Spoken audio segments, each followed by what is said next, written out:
Have another wonderful speaker coming. Her name is Ronnie Hermans. If you've never heard her speak, she worked for the Vancouver School Board, and she's got some pretty interesting things that are going on in the school. And I'm going to just invite her to come on up right now. On this side, Ronnie, you can come on.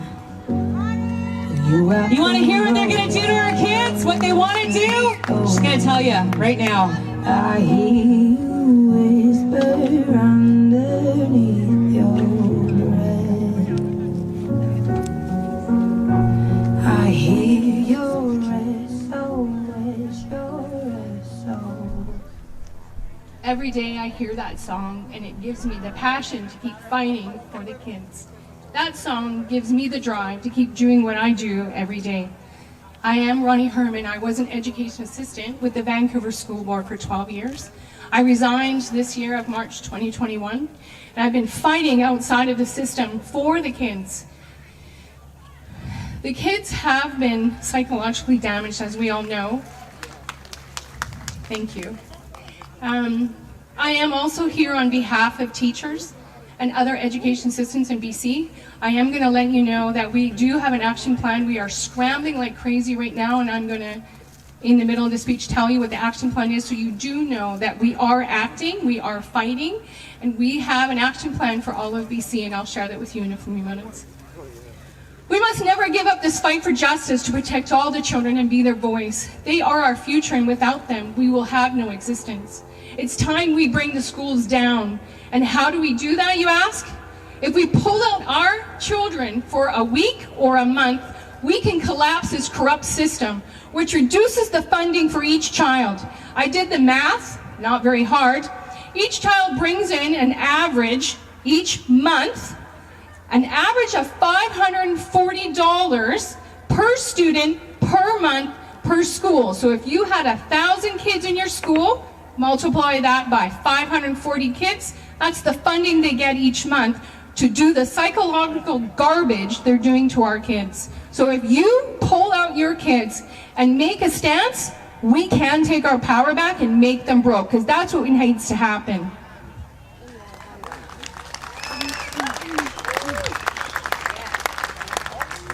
The other thing you need to do is you need to demand the resignation of all the board member trustees, the superintendents, and if they don't comply, we force the resignations. I've had enough of trying to write letters, phone calls, protests. They're not listening. We need to take action more forcefully, peacefully, and demand that they resign now. We pay their wages. We pay their salaries. We pay their benefits. They are a servant to us, not the other way around. We need to flood their office with phone calls, letters from children stating how they are being affected in the classroom, and emails stating that we've had enough of this psychological abuse on our children, because it is abuse. Here's a letter that I want to share on behalf of a teacher who wanted to speak out, but because many teachers are being gagged under the BCTF, they are being gagged that if they're seen in a protest like this online, that they'll be threatened to their job. And we need them in the classroom standing up for our kids. Our kids are resilient. How many times have we heard this over the last 18 months? It's true. I see it every day. Children are so flexible and so trusting. They've adapted to living life under a pandemic that has accepted the fate of quarantine, which is like solitary confinement. Have listened to the teachers and parents in telling them to put their mask on, and now they dutifully expect to be squirted with chemical toxic hand sanitizer over 20 times a day in order to be safe in school. Along with these hand sanitizers, many of you probably heard about 40 or more of them have been recalled because they are showing cancer carcinogens in them. This is what they're squirting on your kids every single day, going from inside, outside, to the library, to the gym, touching an object. Oh, you just held someone's hand, got to squirt your hand. It's absolutely insane. I've seen this firsthand in the classroom that I was in. The restrictions implemented by the government officials are now a part of the children's daily lives. They put on their mask already out of habit without being told. On August 4th, 2020, Bonnie Henry stated herself, "We have no intention for making mandatory masks, and I actually don't believe there's evidence to support mask wearing by children in a classroom setting." Yet here we are today, that they came out saying that they want to mandate masks, which they already have implemented, I believe, a week ago, that all children aged 5 to 12 are now, it's mandatory that they're wearing masks. To get an exemption to not wear a mask is almost impossible. Almost impossible. It's almost impossible for teachers and EAs, because I had to go through that bureaucracy where I had to go to my doctor. I had to get my exemption. You know what? The school boards are not doctors. They're not people who get to share our confidential information, whether we should or shouldn't restrict oxygen that we all have the right to breathe.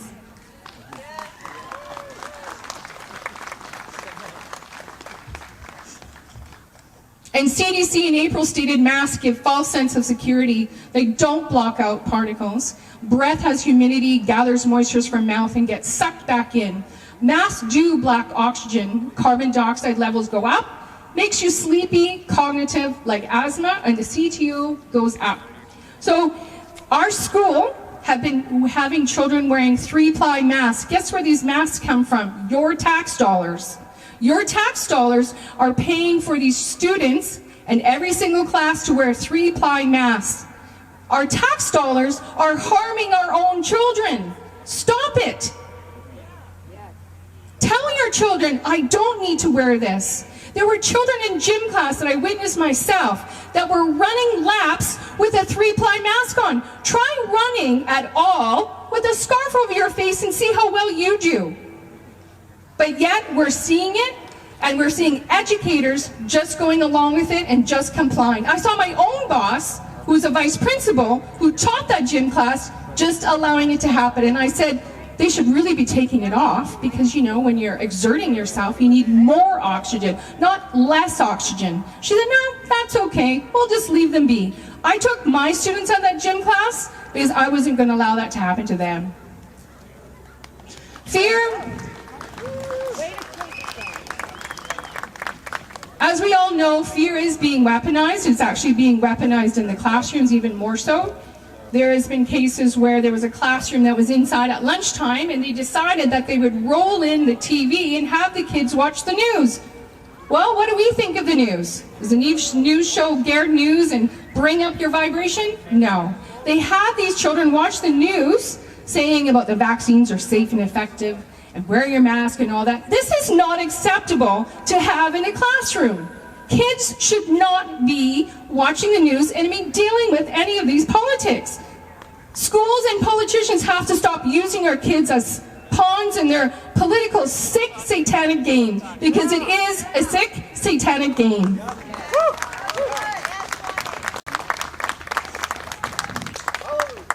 These measures are not in school. I want to ask all of you, I want to see a round of hands. How many of you have actually walked inside your child's classroom? None of you. None of you. How many of you, I see one, how many of you have actually had an inside classroom interview with your teacher about your student's progress, your child's progress? Have any of you? One person. One person, two person. That's unacceptable.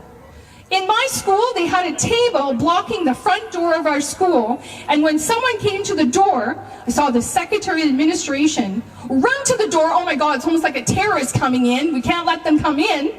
You have to stand outside. Ask yourself, why are they not letting you inside? I'll tell you why. It's just like we're not allowed to go to school board meetings and you see them on YouTube.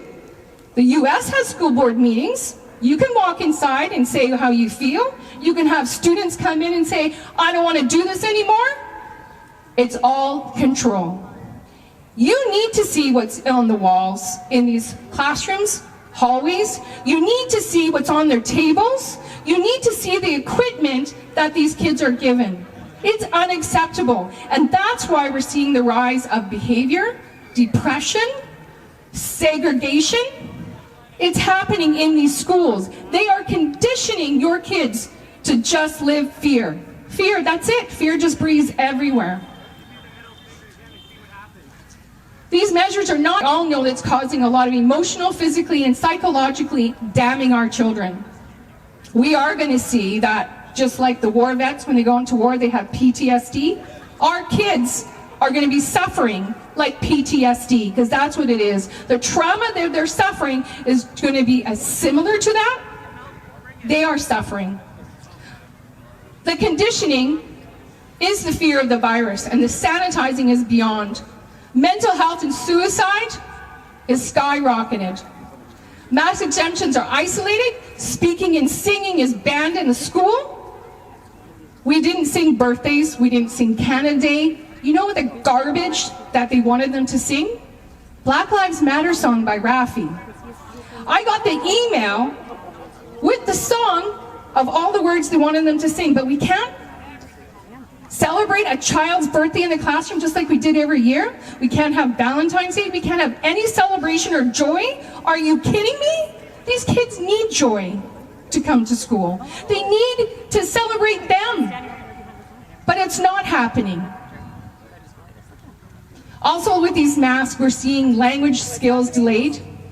Special needs are having a very tough time in school, trying to understand why they're having to wear a mask and a face shield. Can't touch your friends, can't touch a ball, can't touch this, can't touch that. Oh, no way. It is getting ridiculous. Under Section 11, under the Healthcare Act, these schools are violating the liability personnel. Giving medical advice by teachers, superintendent, or a school board is violating that Section 11 Healthcare Act. You need, out of your obligation to your children, file a complaint now. They are violating that. This is not a new Healthcare Act that we just made up. It's been there, and we need to use these acts to bring down this corruption.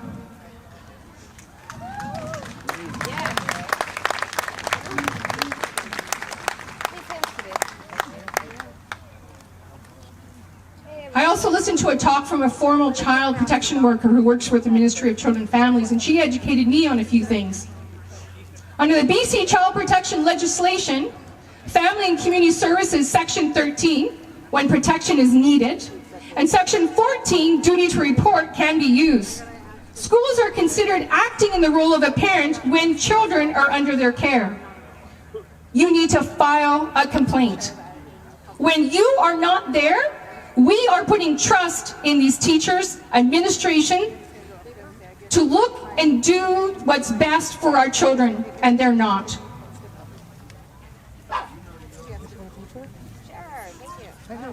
Now, along with the vaccine,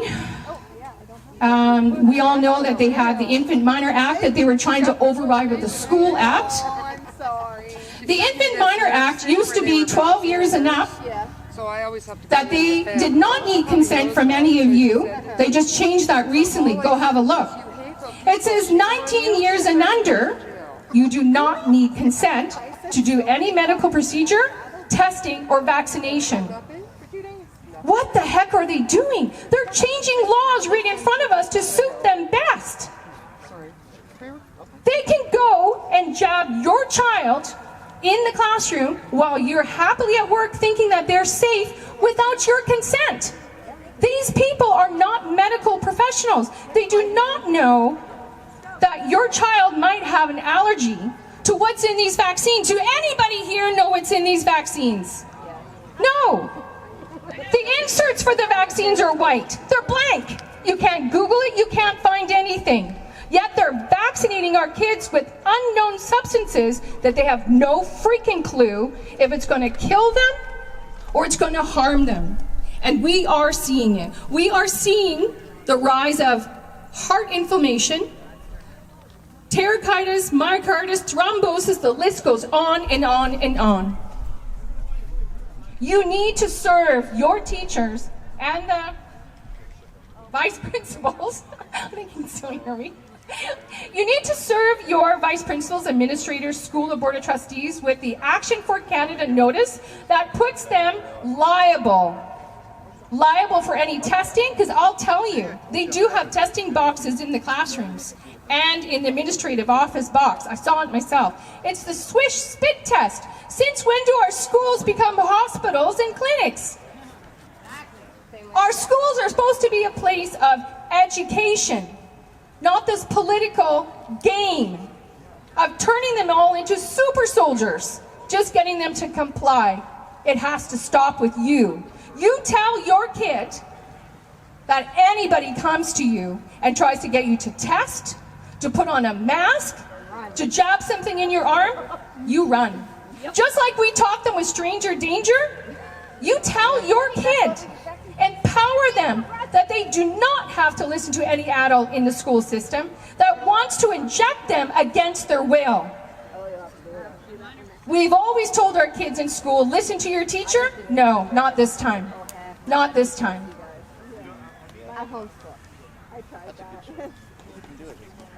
I'm going to try and get to something a little bit more. I've been following the money trail, because we all know the money trail is huge in doing all these mandates.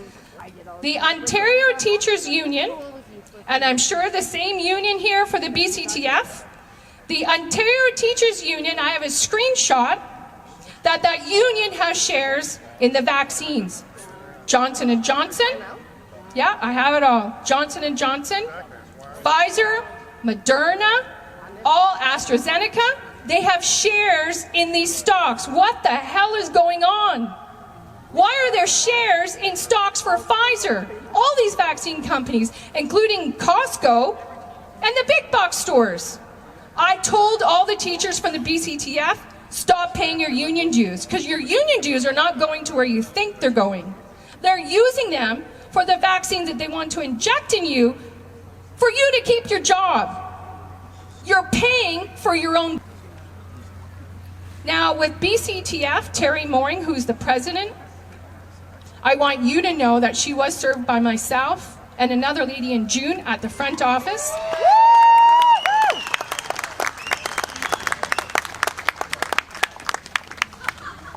Myself and another lady who is my woman warrior, we served them at the front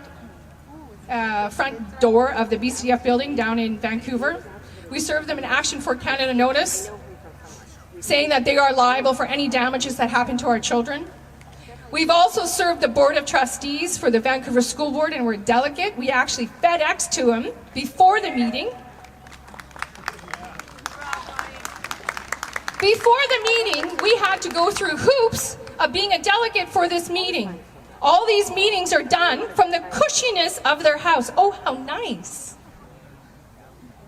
They were given slides of all the doctor stats of this side adverse reactions to these vaccines. They didn't show YouTube people, the public who watched this board meeting in June. Nobody saw the slides that they were given. All the doctor stats of the harms and death. Nobody saw it.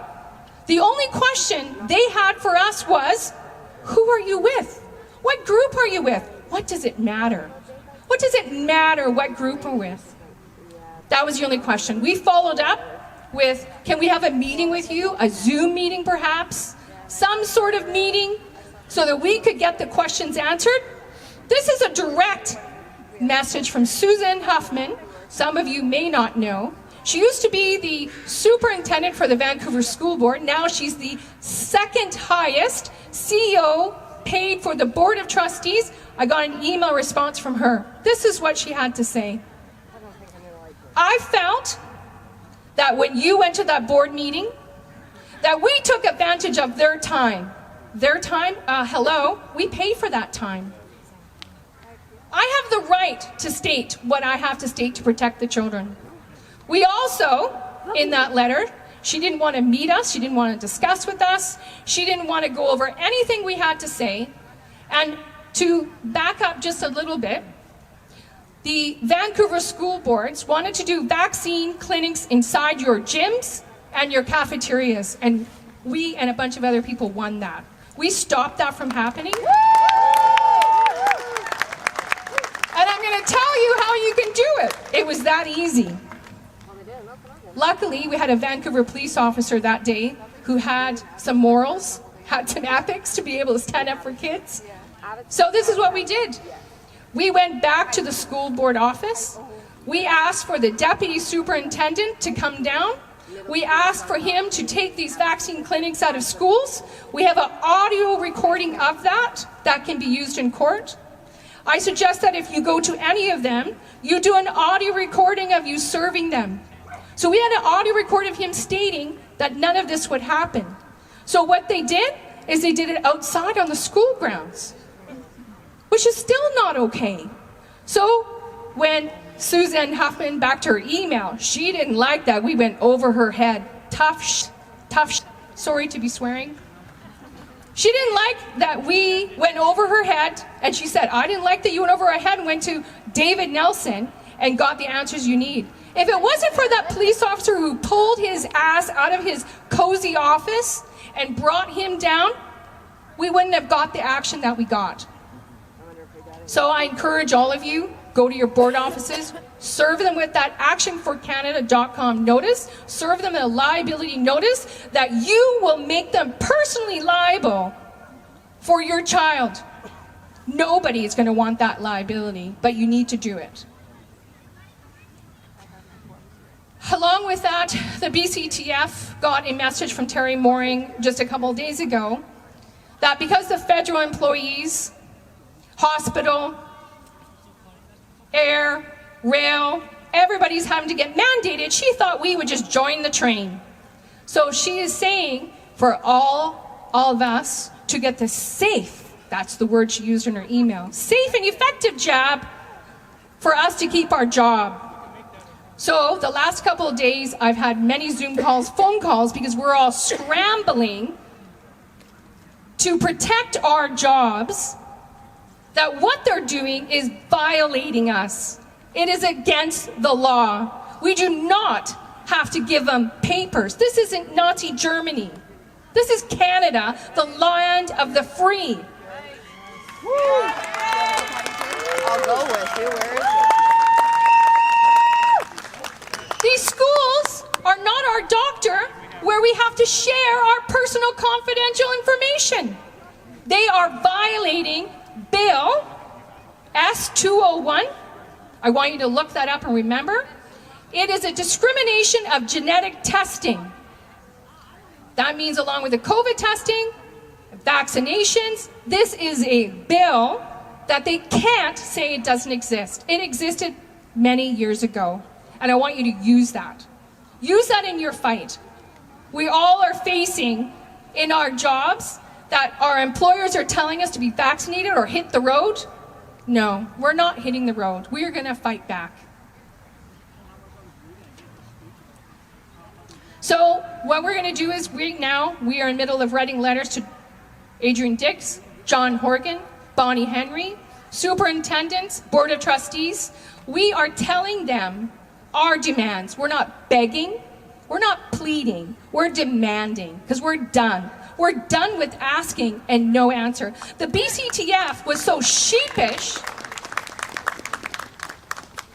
The BCTF is so sheepish that they put out, oh, how nice, a hotline for all of us to call where we can put in our complaints for this vax mandate.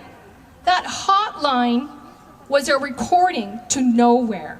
It's just so that you don't plug up all of their phones, their emails with your demands. It was just a redirection to nowhere. I'm also asking all of you to write your MLAs, your MPs. The BCTF, along with CUPE, who's I'm with, and all the BCTF, we have a BC Educators Human Rights that we have through BC. We are organizing in our locals and our school districts to take action. I am proposing this. I am proposing that we all walk out, send a strong message, so we have a mass compliance through BC. I'd like to see it through Canada, just like the nurses did, just like the doctors did. We've had enough. We take the power, and that's how we do it. So stay tuned. We are going to be looking at doing that, and we are getting parents on side for the children to be with us when we do this mass walkout. Sorry, one more thing. Last thing I want to do, so I don't kind of leave you in a bummed out state, because that's not a very good feeling to feel bummed out. I want you to feel empowered. I want you to feel high vibration that we got this. Don't let the fear hold you back. Don't give up. Don't give fear power. Ask yourself, how long are you going to let fear take your life? How long? We're done. We've had 19 months of this. We're done. Just believe and don't be afraid that we can take this back. The key to all this is love for all life. Even the people who got vaccinated, even the people who are wearing masks, we can't shame them, we can't ostracize them. We have to show compassion and love.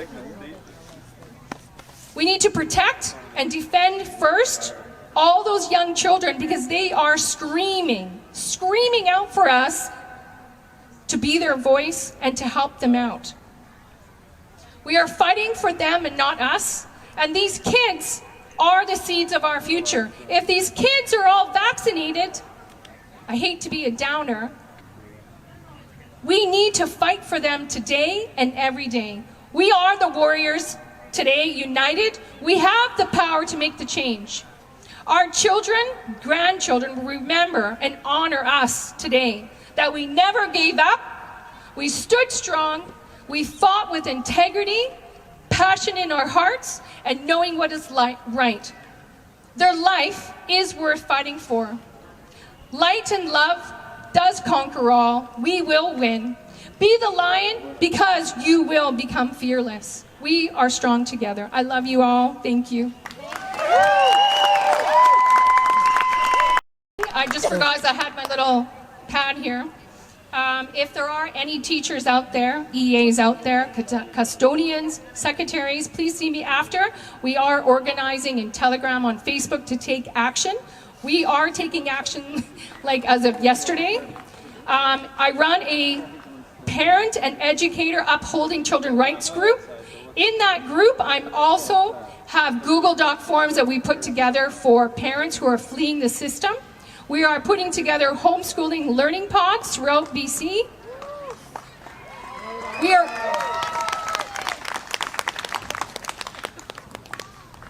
We need a system that's set up for these parents so that they leave this corrupt system, that they know that there's a safe place for their kids to be taught in a nourishing, well-rounded, positive environment. So if there's any parents out there who are looking, please come see me. I'm organizing that. We also have a Google Doc form for any teachers or EAs who are looking to leave their job and are unsure. There are tons and tons of parents out there, I'll tell you, who will hire you in a heartbeat. So within that, we are setting up Zoom meetings. We've had our first Zoom meeting with some families up in Nelson, BC. We've connected them. We're going to give them the skills and the foundation that they need to help organize. And if that is something that you're interested in, please let me know and I will take your email. Thank you very much.